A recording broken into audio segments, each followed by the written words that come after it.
The less you do, the more tired you feel. It makes no sense. Rest is supposed to restore energy, not drain it. But you've had days where you did nothing and felt exhausted, and days where you did everything and felt alive. What if rest isn't what you think it is? What if doing nothing is the most tiring thing you can do? Think about your last day off, the one where you had no plans, no obligations, just hours stretching ahead of you with nothing to fill them. You probably thought you'd feel amazing by the end, recharged, refreshed, ready for the week. But that's not what happened, is it? Instead, you felt heavy, foggy, like someone drained your battery while you weren't looking. The day ended, and you were more tired than when it started. More tired than on days when you actually did things. This isn't a bug in your system. It's a feature, and 8 centuries ago, Ibn Arabi understood exactly why this happens. He wrote, "The soul does not rest through stillness. It rests through alignment. A day without purpose is not a day of rest.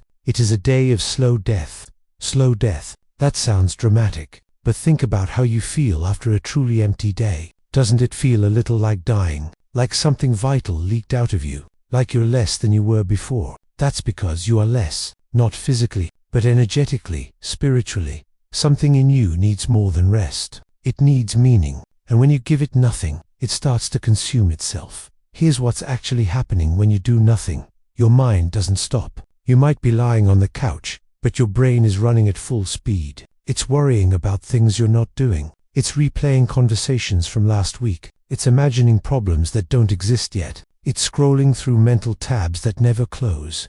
This mental activity burns energy, massive amounts of energy, more than physical work, more than focused effort, because at least when you're working, your mind has a task. It's occupied. It's directed. But when you're doing nothing, your mind has no task. So it creates one. And the task it creates is almost always worry, analysis, rumination, the endless chewing of thoughts that leads nowhere. Ibn Arabi called this the torture of the idle mind. He saw that people who had nothing to do suffered more than people who worked hard, not because work is noble and rest is lazy, but because an unoccupied mind is a mind at war with itself. You think you're resting, but you're fighting. Fighting boredom, fighting guilt, fighting the voice that says you should be doing something. Fighting the emptiness that shows up when there's nothing to distract you from yourself. That fighting is exhausting, more exhausting than any job. But there's another layer to this, something even deeper. When you do nothing, you're not just idle. You're avoiding,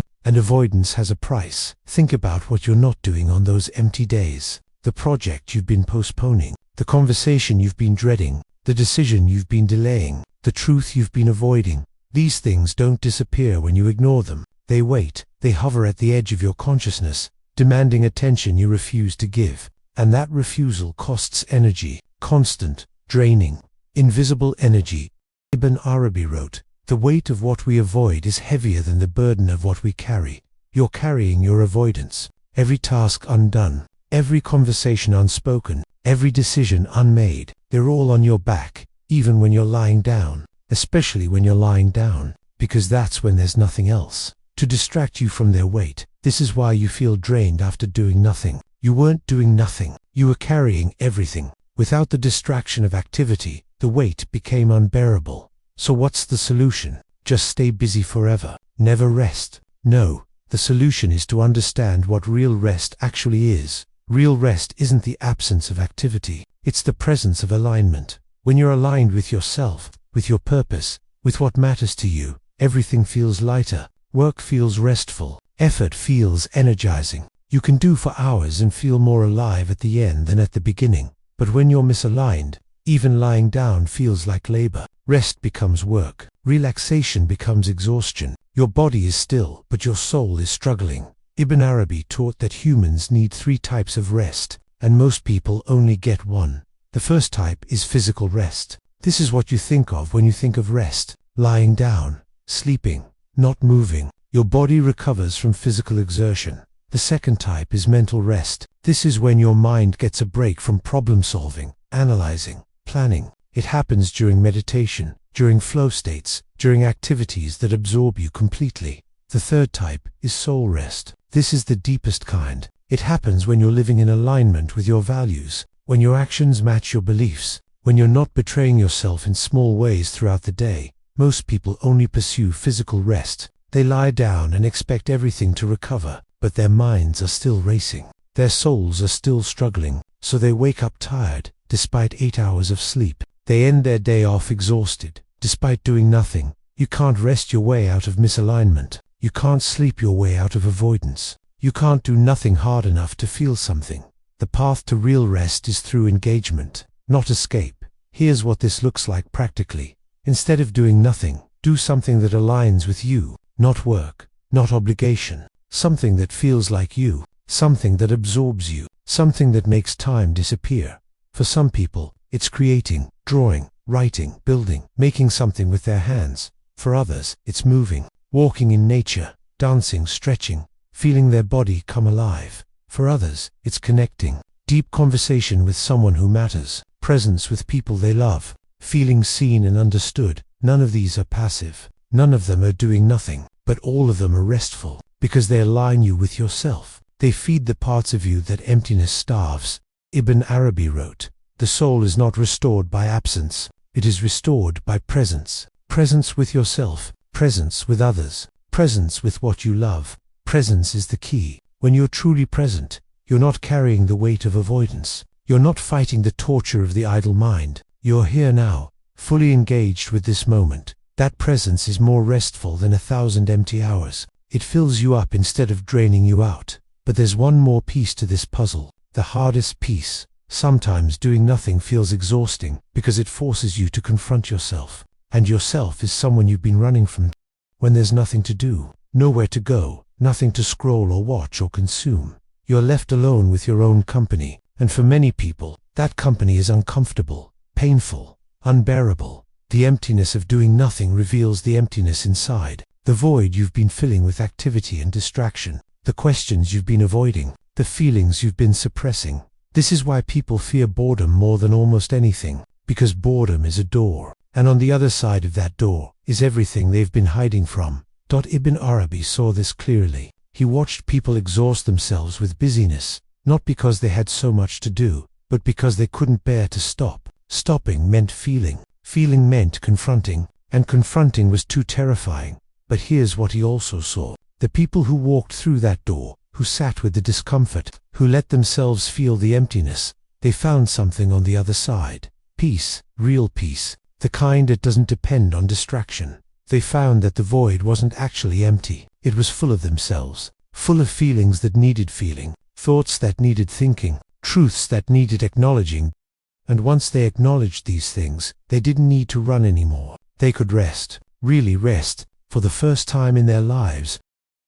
So the next time you have a day with nothing to do, try something different. Don't fill it with distraction, but don't leave it empty either. Fill it with presence. Presence with yourself. Presence with what you love. Presence with the questions you've been avoiding. Move your body, not as exercise, as expression. Feel yourself come alive through movement. Create something, anything, a meal, a drawing, a sentence. Feel the satisfaction of making something exist that didn't exist before. Connect with someone. Really connect. Not small talk, real talk. Feel the restoration that comes from being truly seen. And if discomfort arises, let it. Sit with it. Ask it what it needs. Listen to what it's trying to tell you. Because that discomfort is a messenger, and the message might be exactly what you need to hear. Ibn Arabi wrote, "The restless soul is not seeking rest. It is seeking meaning. Give it meaning, and it will rest on its own." Your exhaustion isn't asking for nothing. It's asking for something. Something that matters. Something that aligns. Something that feeds the parts of you that emptiness starves. Find that something, not as a chore, as a gift to yourself, and watch what happens to your energy. Watch how doing something meaningful restores you in ways that doing nothing never could. The less you do, the more tired you feel, but the more you align, the more alive you become. Stop resting wrong. Start resting right. Your energy is waiting to return. Give it a reason, but let me go deeper, because there's something else happening on those days. When nothing drains you completely, you're grieving, not consciously, not dramatically, but quietly, underneath everything. You're mourning something. The life you thought you'd have by now, the person you thought you'd become, the dreams that got smaller with each passing year. When you're busy, you don't feel this grief. There's no time, no space. The doing fills every corner, and the mourning stays hidden. But when you stop, the grief surfaces, and grief is exhausting, more exhausting than any work, because grief is work, the hardest work, the work of accepting what is, instead of what you wished would be. Ibn Arabi understood that many people stay busy specifically to avoid this grief. They're not productive, they're medicating, using activity as a drug to numb the pain of unlived lives and unfulfilled expectations. When the drug wears off, when the busyness stops, the pain returns, and it brings exhaustion with it. The exhaustion of carrying loss you haven't processed, the weight of dreams you haven't properly buried. This is another reason why doing nothing feels so draining. You're not just idle, you're face to face with everything you've lost, everything that didn't happen, everyone you didn't become. The solution isn't more activity. The solution is to grieve, to finally let yourself feel the loss, to acknowledge the gap between the life you have and the life you imagined. This sounds heavy. It is heavy, but it's also liberating, because once you grieve properly, the weight lifts, the exhaustion fades. You stop carrying the ghost of your unlived life everywhere you go. You make peace with what is, and that peace becomes the foundation for real rest. Ibn Arabi wrote, "The soul cannot rest while it clings to what is gone. Release the dead dreams, bury them with honor, and you will find energy you forgot you had."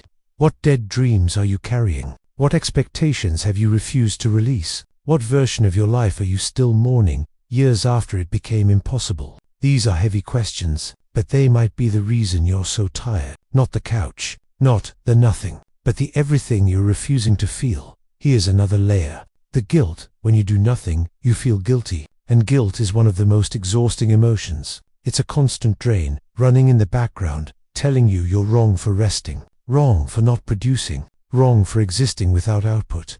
This guilt comes from somewhere, maybe from childhood, maybe from culture, maybe from comparison with others who seem to never stop. But wherever it comes from, it's stealing your rest. You can't recover while you're being punished. You can't recharge while a voice is telling you you don't deserve to. Ibn Arabi saw this in the people around him. People who couldn't rest even when they rested, whose bodies were still but whose souls were whipping themselves, who couldn't enjoy a moment of peace because peace felt like theft. He taught that rest is not a reward for work. Rest is a right. As fundamental as breathing, you don't earn the right to exhale. You don't justify your need for sleep. These are not luxuries. They are necessities. The same is true for soul rest, for meaning, for alignment. These aren't things you earn through suffering. They're things you need in order to live fully. So the next time guilt arises when you're resting, question it. Where does this guilt come from? Is it true? Do I really need to justify my existence through constant production? The answer is no. You don't. You're allowed to rest. You're allowed to do nothing. But you're also allowed to do nothing without carrying the weight of guilt, avoidance, grief, and misalignment. That's the real rest. Not empty hours, but free hours. Hours unburdened by the psychological weight that turns nothing into everything. Ibn Arabi wrote, "True rest is not in the body. It is in the conscience. A clear conscience rests even while working. A burdened conscience is exhausted even while sleeping." What's burdening your conscience? What's making your rest feel like work? What would you need to release in order to truly, finally, completely rest? Maybe it's a conversation you need to have, a decision you need to make, a truth you need to tell, a dream you need to bury, a guilt you need to question. Whatever it is, it's costing you energy. Every day, every hour, even when you're doing nothing, especially when you're doing nothing. Address it, face it, handle it, and then see how rest feels different. Here's your practice for the next time you have nothing to do. First, notice the tiredness. Don't judge it. Just notice, I'm feeling drained. Interesting. Second, ask what's really happening. Is your mind racing? Are you avoiding something? Are you carrying grief? Are you punishing yourself with guilt? Third, give yourself what you actually need. If your mind needs occupation, give it something meaningful. If your heart needs connection, reach out to someone. If your soul needs alignment, do something that feels like you. Fourth, let yourself feel. Whatever comes up, the grief, the guilt, the emptiness, don't run, don't fill, just feel. It will pass. And when it passes, something lighter will take its place. Fifth, remember, doing nothing isn't rest if you're carrying everything. True rest comes from releasing, not escaping.